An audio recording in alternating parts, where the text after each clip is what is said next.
Good morning friends. कैसे हैं भाई आप लोग? अच्छे हैं, स्वस्थ हैं? तो फ्रेंड्स, आप लोगों के लिए डेली में एक क्लास लेकर आ रहे हैं और जिस क्लास में हम लोग आप के लिए महत्वपूर्ण प्रश्न जो आपके एग्जाम के पॉइंट ऑफ व्यू से है उसको हम लोग करा रहे हैं। ठीक है फ्रेंड्स, तो यहाँ पे आप लोग देख सकते हैं लुसेंट और प्लस में एनसीईआरटी।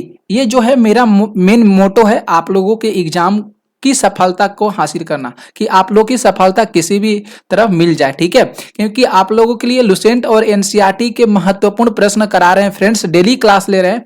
और इसकी जो क्लास भी चल रही है फ्रेंड्स 7 PM में चल रही है, यानी 7 बजे जो शाम की क्लास चल रही है उसमें भी हम लोग हर टॉपिक से रिलेटेड प्रश्न आप लोगों के लिए करा रहे हैं। ठीक है फ्रेंड्स, तो लुसेंट और एनसीईआरटी के प्रश्न जो है आप लोगों के लिए इंपॉर्टेंस है। और जो भी साथी मित्र साथी जो है इसके अगर प्रश्नों को कर लेते हैं, लुसेंट के पूरा निचोड़ कर लेते हैं, एनसीईआरटी के पूरे प्रश्नों को कवर कर लेते हैं, एक एक लाइन बारीकी से समझ लेते हैं, तो फ्रेंड्स हमको नहीं लग रहा है कि उनके द्वारा कोई भी एग्जाम जो होगा ऑल इंडिया एग्जाम छूट सकता है। ठीक है फ्रेंड्स, तो मेरा मेन यही मकसद है कि आप लोग का एग्जाम जो है किसी तरह एग्जाम में सफलता हासिल कराना।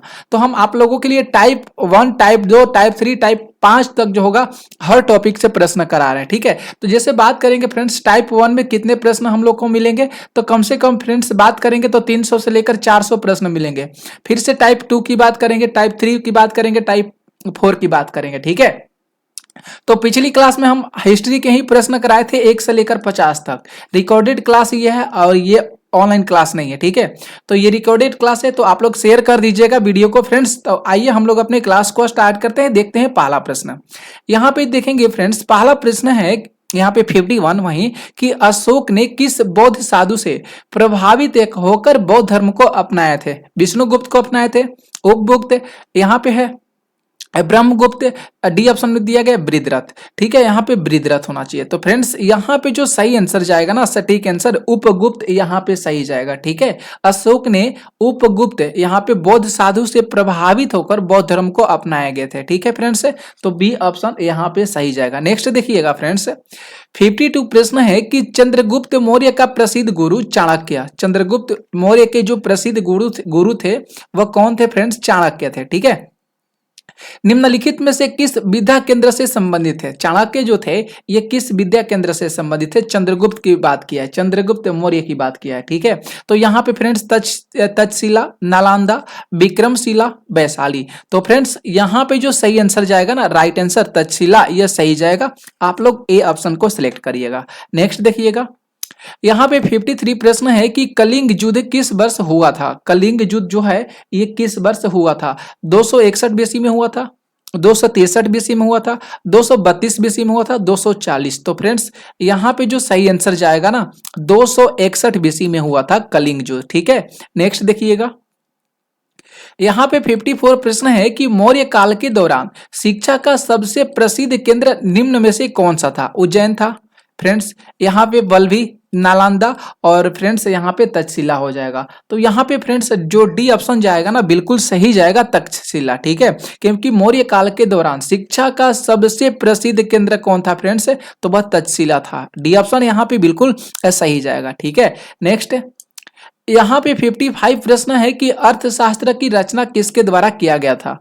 अर्थशास्त्र की रचना किसके द्वारा किया गया था? घनानंद के द्वारा, इसके बाद है कौटिल्य के द्वारा, बिंबिसार के द्वारा, पुष्यमित्र के द्वारा। तो फ्रेंड्स यहाँ पे जो सही आंसर जाएगा ना कौटिल्य, इसे आप लोग सही करिएगा। ठीक है, अर्थशास्त्र की रचना कौटिल्य के द्वारा किया गया था। ठीक है फ्रेंड्स, तो ये सारे एनसीईआरटी और लुसेंट के प्रश्न है फ्रेंड्स। ठीक है, तो ध्यान में रखिएगा। नेक्स्ट देखिएगा, यहाँ पे 56 प्रश्न है कि किस प्रसिद्ध शासक को शिलालेखों का जनक कहा जाता है? शिलालेखों का जनक जो है वह कौन से प्रसिद्ध शासक को कहा जाता है फ्रेंड्स?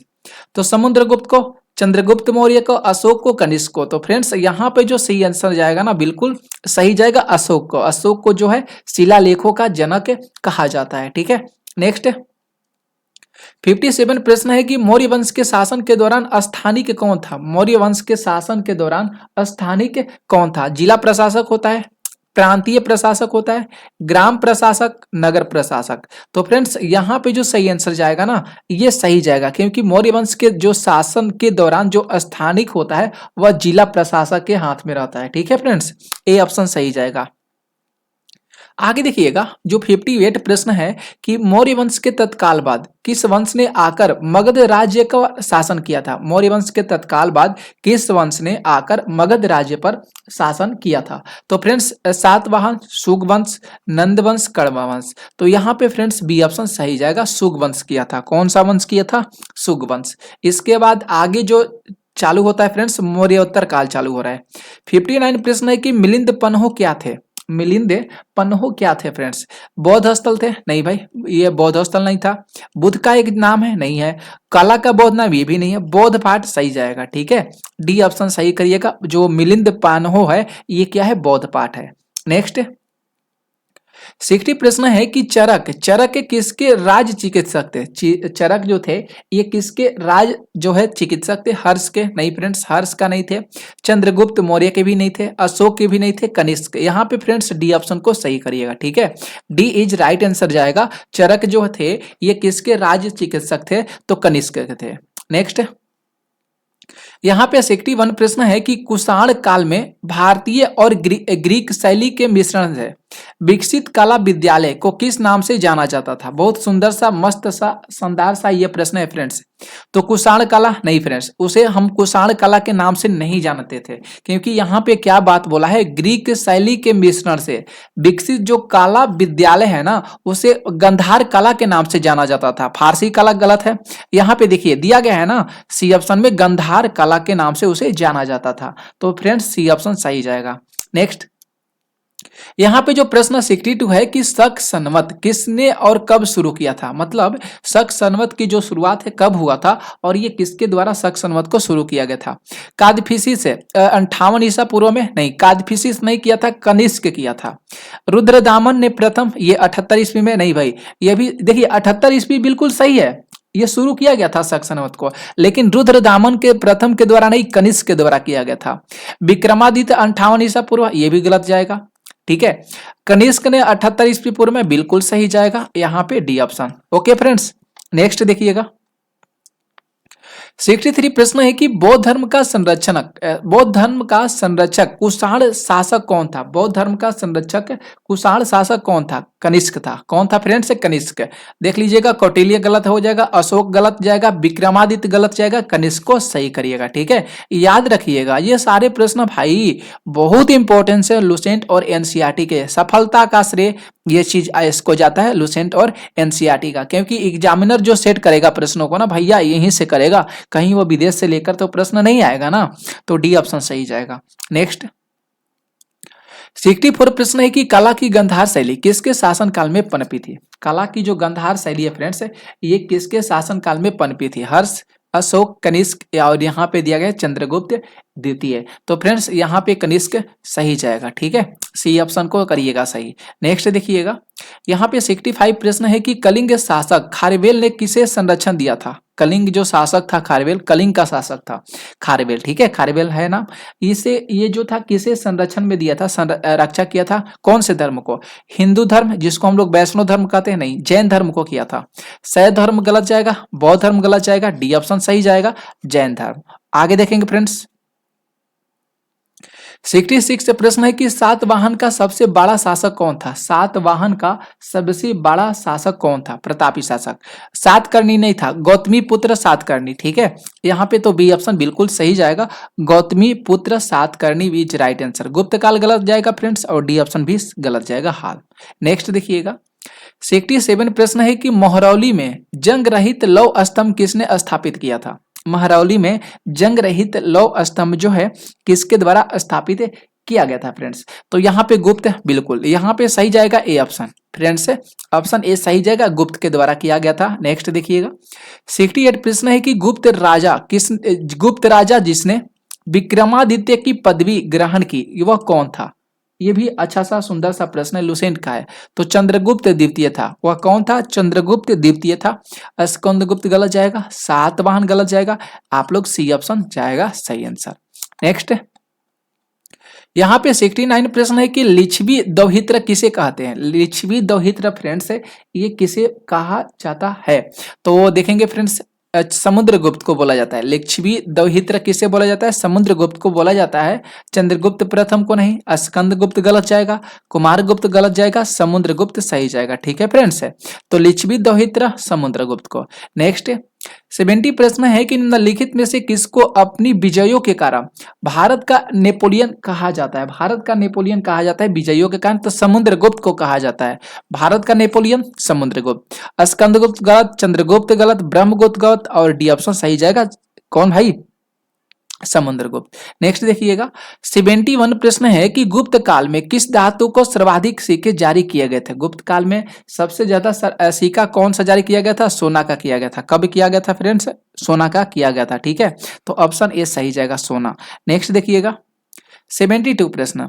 72 प्रश्न है कि इलाहाबाद स्तंभ के शिलालेख में किसकी उपलब्धियां को वर्णन किया गया है? इलाहाबाद जो स्तंभ है फ्रेंड्स, इसमें किस उपलब्धियां का जो है वर्णन किया गया? किसकी उपलब्धि है? तो समुद्रगुप्त का है। किसका है फ्रेंड्स?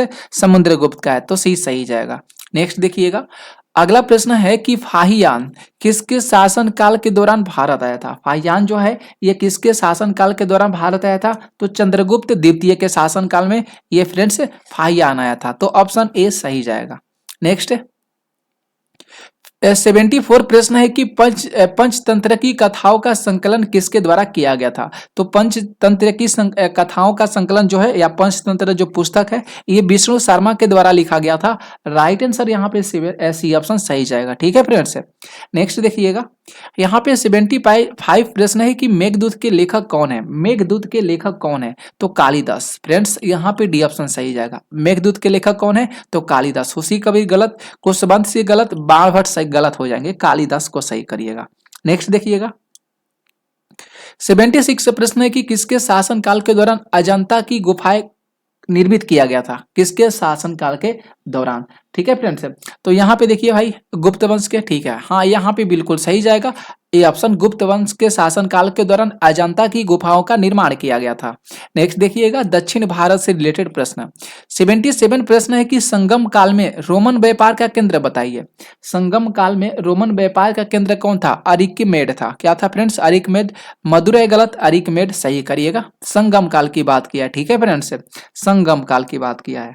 आगे बढ़ते हैं फ्रेंड्स 78 प्रश्न है कि गंगा को उत्तर से दक्षिण ले जाने वाला चोल शासक कौन था? गंगा को दक्षिण से उत्तर से दक्षिण ले जाने वाला फ्रेंड्स, उत्तर से दक्षिण ले जाने वाला तो वह राजेंद्र था। कौन था चोल शासक? राजेंद्र चोल था। ठीक है फ्रेंड्स, सी सही जाएगा। नेक्स्ट देखिएगा 79 प्रश्न है कि एलोरा में कैलाश मंदिर का निर्माण किसने किया? एलोरा में कैलाश मंदिर का निर्माण किसने किया? तो कृष्ण प्रथम किया था। कौन किया था? कृष्ण प्रथम। सी ऑप्शन सही जाएगा। नेक्स्ट देखिएगा यहाँ पे प्रश्न 80 है कि महाबलीपुरम के संरक्षित कला के साक्षी सप्त पगोड़ा किसके द्वारा है? साक्षी सप्त पगोड़ा जो है ये किसके द्वारा है फ्रेंड्स? बहुत सुंदर सा प्रश्न है, तो पल्लवों का है। किसका है फ्रेंड्स? पल्लवों का है। यहाँ पे ए ऑप्शन सही जाएगा। नेक्स्ट 81 प्रश्न है कि पुलकेशिन द्वितीय किसका महानतम शासक था? पुलकेशिन द्वितीय किसका महानतम शासक था? तो फ्रेंड्स ये तमिलनाडु का चोल था। कौन था फ्रेंड्स? तमिलनाडु का चोल था। ठीक है, सी ऑप्शन सही जाएगा। 82 प्रश्न है कि रवि कृति जो एक जैन थे, रवि कृति जो एक जैन थे और जिन्होंने एहोल प्रास्ति की रचना की, उनको किसका संरक्षण प्राप्त था? बहुत इंपॉर्टेंस ये प्रश्न है एनसीईआरटी का। ये फ्रेंड्स बहुत इंपॉर्टेंस ये प्रश्न है एनसीईआरटी का। एहोल प्रास्ति की रचना किया गया था और उनका संरक्षण भी किया गया था। ठीक है, तो पुलकेशिन द्वितीय के द्वारा। किसके द्वारा? पुलकेशिन द्वितीय के द्वारा। नेक्स्ट देखिएगा अगला जो प्रश्न है 83 के महाबलीपुरम में रथ मंदिरों का निर्माण किस पल्लव शासक के शासन काल में हुआ था? महाबलीपुरम में जो रथ मंदिर का निर्माण है किस पल्लव शासक के शासन काल में हुआ था? इंपॉर्टेंस प्रश्न है, तो नरसिंह वर्मन प्रथम के शासन काल में। फ्रेंड्स ऑप्शन ए सही जाएगा। ठीक है, नेक्स्ट देखिएगा 84 प्रश्न है कि निम्नलिखित में से किस चोल राजा ने लंका यानी सिहुल बोला जाता है उसी को, उसको पहले जीता था? बहुत अच्छा सा प्रश्न है ये कि किस चोल राजा ने लंका यानी सिहुल को पहले जीता था। बहुत इंपॉर्टेंट दर्दनाक ये प्रश्न है फ्रेंड्स। ठीक है, तो यहाँ पे बात करेंगे आदित्य प्रथम नहीं, राजा राज प्रथम जीता था। कौन जीता था? राजा राम प्रथम जीता था कि राजा ने लंका में सिहुल को मतलब पाली जीता था राजा राम प्रथम। 85 प्रश्न है कि किस चोल शासक ने नई राजधानी गंगई कोडा चोलपुरम का निर्माण किया था। ये भी इंपॉर्टेंट प्रश्न, ये लुसेंट का है। गंगई कोडा चोलपुरम का निर्माण किया गया था। ठीक है फ्रेंड्स, तो यहाँ पे राजेंद्र प्रथम के द्वारा, किसके द्वारा? राजेंद्र प्रथम के द्वारा। ए ऑप्शन यानी ए विकल्प सही जाएगा। नेक्स्ट देखिएगा 86 प्रश्न है कि प्रसिद्ध दिलवाड़ा मंदिर कहाँ पे स्थित है। ये तो सिंपल सा प्रश्न है, दिलवाड़ा मंदिर राजस्थान में है फ्रेंड्स, ऑप्शन ए सही जाएगा। नेक्स्ट आगे देखिएगा 87 प्रश्न है कि प्राचीन चोल साम्राज्य की राजधानी कहाँ पे है। प्राचीन चोल साम्राज्य की राजधानी उदयपुर है, उदयपुर हो जाएगा, ऑप्शन ए सही होगा। ठीक है, नेक्स्ट देखिएगा गुप्तोत्तर काल से 88 प्रश्न है कि हर्ष चरित्र के लेखक कौन थे फ्रेंड्स। हर्ष चरित्र के लेखक कौन थे? तो बाणभट्ट थे। कौन थे फ्रेंड्स? बाणभट्ट थे। ठीक है, 89 देखिए 89 प्रश्न है कि 13वीं शताब्दी में राजस्थान के माउंट आबू में प्रसिद्ध दिलवाड़ा मंदिर किसने बनवाया था। ये भी अच्छा सा प्रश्न आप लोगों के सामने आ चुका है। तो तेजपाल के द्वारा जो है दिलवाड़ा मंदिर को बनवाया गया था 13वीं शताब्दी में। कब भाई? 13वीं शताब्दी में राजस्थान के माउंट आबू में दिलवाड़ा मंदिर तेजपाल के द्वारा बनवाया गया था। नेक्स्ट यहाँ पे प्रश्न है कि खजुराहो मंदिर का निर्माण किसने किया था। खजुराहो के मंदिर का निर्माण चंदेल राजपूत के द्वारा किया गया था। किसके द्वारा? तो चंदेल राजपूत के द्वारा किया गया था। 91 प्रश्न, मिहिर भोज राजपूतों के किस कुल से संबंधित है। बहुत इंपॉर्टेंट ये प्रश्न है। मिहिर भोज राजपूतों के किस कुल से संबंधित थे, संबंध रखते थे? तो प्रतिहार से थे। किससे संबंध रखते थे? प्रतिहार से। नेक्स्ट देखिए 92 प्रश्न है कि हेनसोंग किसके शासन काल के दौरान भारत आया था। हेनसोंग फ्रेंड्स, तो ये हर्षवर्धन के शासन काल के दौरान जो है ये भारत आया था। नेक्स्ट देखिएगा 93 प्रश्न है कि Prince of pilgrims, Prince of pilgrims नामक जो है किसे प्रदान किया जाता है। तो अच्छा सा प्रश्न है, ये हेनसोंग को प्रदान किया गया था। किसको? हेनसोंग को प्रदान किया गया था। ठीक है, नेक्स्ट देखिए कि भारत में नालंदा विश्वविद्यालय किस राज्य में है। तो भारत में जो नालंदा विश्वविद्यालय है ये फ्रेंड्स बिहार में स्थित है। कहाँ पे स्थित है? तो ये फ्रेंड्स बिहार में स्थित है। आगे 95 प्रश्न है कि हर्षवर्धन की आरंभिक राजधानी कहाँ थी। हर्षवर्धन की आरंभिक राजधानी कहाँ थी? थानेश्वर थी। कहाँ थी फ्रेंड्स? थानेश्वर थी। आगे देखिए 96 प्रश्न है कि सांची का महान स्तूप कहाँ पे है। सांची का महान स्तूप कहाँ पे है? तो ये फ्रेंड्स कहाँ पे हो जाएगा? मध्य प्रदेश यानी एमपी में हो जाएगा। तो फ्रेंड्स ये 96 प्रश्न थे। कैसा लगा आप लोगों को क्लास जरूर बताइएगा कमेंट कर और 7 PM में जरूर आइए फ्रेंड्स, क्योंकि वहां पे बहुत इंपॉर्टेंट से प्रश्न होते हैं, बहुत इंपॉर्टेंट जो एग्जाम के दृष्टिकोण से बहुत इंपॉर्टेंट होते हैं। तो मिलते हैं अगली क्लास में। तो आज के लिए बस इतना ही। थैंक यू आप सभी साथियों को, धन्यवाद।